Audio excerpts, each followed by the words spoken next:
KCP, it's Jeannie here. Today I am joined by New York Times bestselling author and pastor John Burke. He is one of the interviewees in the new film After Death. He's also authored a new book, and everything is so incredibly interesting, and I'm excited to talk to you, Pastor John. Thank you so Thanks. much. Thanks for having me on. Your voice was very integral for this film for me as a Christian. It was great to see your story weaved throughout the film. Talk about After Death and this message being something that us Christians and people in general are paying attention to right now. Yeah, I really think the film is going to help all people see that there's something happening globally right now. Personally, I believe that God is giving us these stories as testimonies all over the world of the reality of the life to come and of God's reality. And, for me, it's very personal because I was an agnostic and a skeptic decades ago when I first came across the very first research on near-death experiences. My dad was dying of cancer. I didn't believe in God or the afterlife or any of it. And I saw the book on his nightstand, picked it up, read it in one night. And I, as a skeptical, analytical engineer type, I said, oh my gosh, like this might actually be evidence that this stuff is true. So that opened me up. And that ultimately, a couple of years later, I came to faith and moved from a career in engineering ultimately into ministry. And I've been speaking on this since 1989. And I've now, over 35 years, researched thousands of near-death experiences. What I am most interested in is how these near-death experiences, the commonalities, connect with the scriptures and what God's revealed. That's what I noticed, and I did want to definitely ask you to pull that out of it, because as someone who is a believer, I just could not believe, and the film does a great job at not preaching or anything. It's just telling people's testimonies, but I couldn't believe how much the testimonies backed up what we as Christians believe happens after death. Yes, absolutely. And I wrote the book Imagine Heaven in 2015, showing basically the theology of the afterlife that you see in the scriptures, if you really dive in, is being illustrated through the testimonies of these people. And in my new book, Imagine the God of Heaven, I'm really focused on the person of God. And, honestly, it's unbelievable, but I think God is giving testimony around the world. I have people from every continent, every religious background, and when they clinically die and come back, and they talk about being in the presence of God, the God they're describing is the same. And I'm showing how this is the same God who started to reveal himself as this brilliant God of light and love to Moses, the burning bush that didn't burn, the light that guided Israel. Not only that, but Jesus said, I am the light of the world. Whoever follows me will never walk in darkness, but have the light of life, right? John in the book of Revelation, it just goes on. The book of Revelation, well, and so, in Imagine the God of Heaven, I have people from India who grew up Hindu and didn't expect anything. Manufacturing engineer, his name is Santosh. And this brilliant God, when he hears code blue and he dies, this brilliant God of light that he falls in love with takes him, and he describes in detail the holy city of God, just like John did in Revelation 21. And I write about this and how he counts the 12 gates. He sees the 12 gates and the walls and the beauty, and he says, that was the desire of my heart, was to be there forever.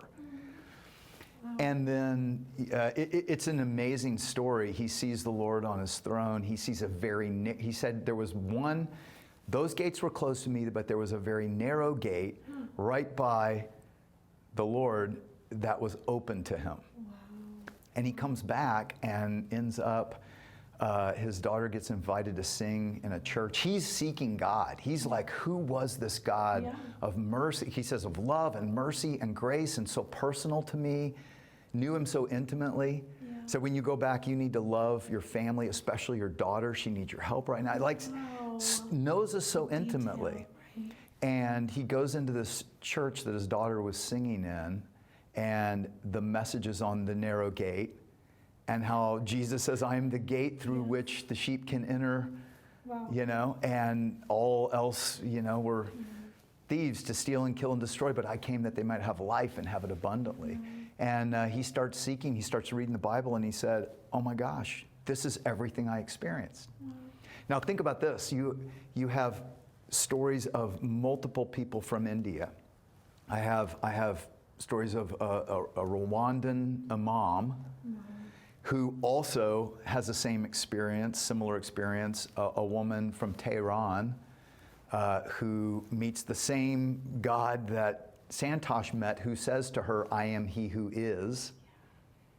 What God said to Moses, what Yahweh said to Moses. Right. And it just goes on. And I think it is such amazing evidence of what God's been doing all along, right? The Bible is actually God's great love story.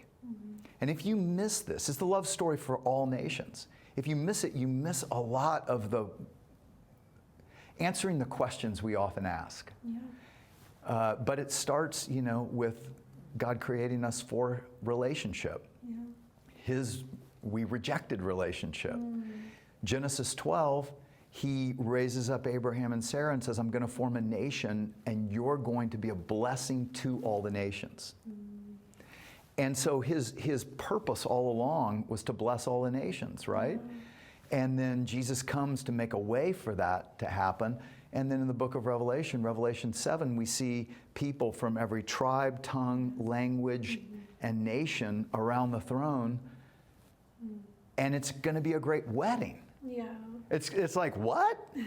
But if you miss the heart of God, that every relationship we have here on earth is just a small microcosm of the greater relationship we were all created for. I think that was what was really beautiful to watch in the film, the illustrations of the love of God, as you talked about the nature of God. There's a part in the film where it's, you know, it's tangibly seen. The veil into the spiritual realm is depicted in the way where a man is being taken, what it seems like, to hell. As what the Bible would describe as hell, what we, you know, as Christians believe will happen.